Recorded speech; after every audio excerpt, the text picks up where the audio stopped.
Ever wonder what happens to old used tires? Believe it or not, we now use them to manufacture rubber mats that can cover an entire arena. Now that's great recycling.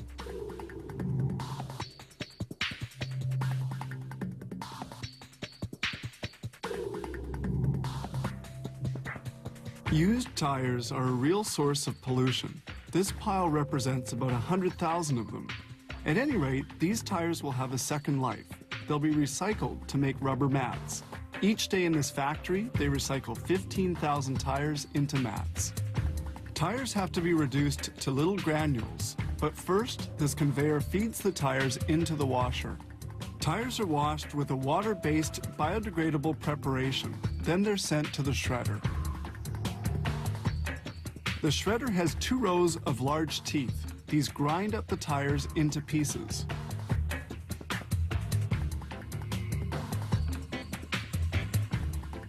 This shredder is able to cut up almost 1,000 tires an hour. They come out as fairly good-sized pieces of tires, which are then shredded a second time.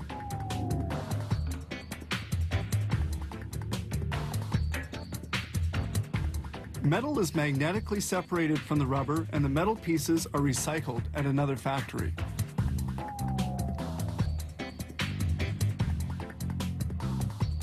Other components of the tires, such as fiberglass and nylon, also have to be separated. They use a sifter to get out unwanted rubbish. Recuperated rubber particles purged of foreign materials measure about 2.5 millimeters. Some 16 tons of tire particles are piled up in this recycling depot. But the particles are still too large to be used. They're sent to a secondary shredder's supply tank, where they'll be reduced even further.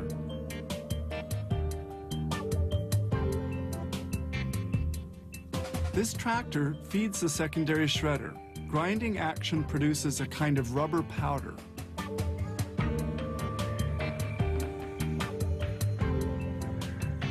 The powder is spread out on these enormous molds.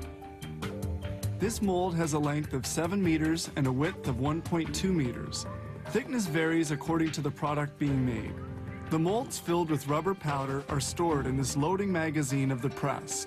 Once full, the molds are sent to the rubber mat press. Here's the mat press.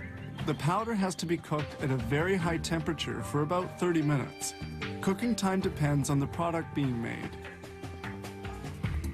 The cooked mat goes through the unmolding unit before being sent off to cool.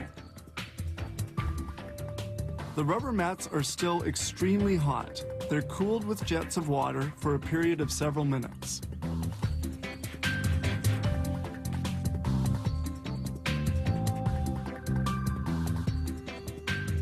The cooled mats can now be sent to the next department. This conveyor in the cutting center positions the mat before it's cut. The mat is vibrated to eliminate any surplus water.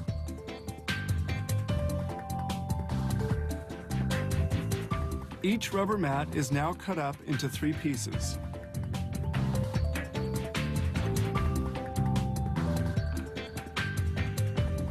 The cut mats are then stacked into a pile and stored before being shipped.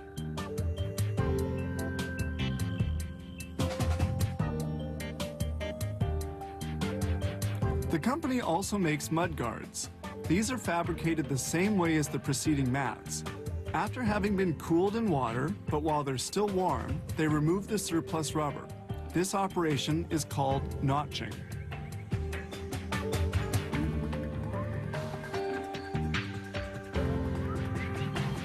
Hard rubber rings are also produced at this facility with the same fabrication methods and, as always, from old, used tires. Over a 12-hour period, this facility makes no less than 12,000 rubber mats from old recycled tires. This translates into good news for our environment.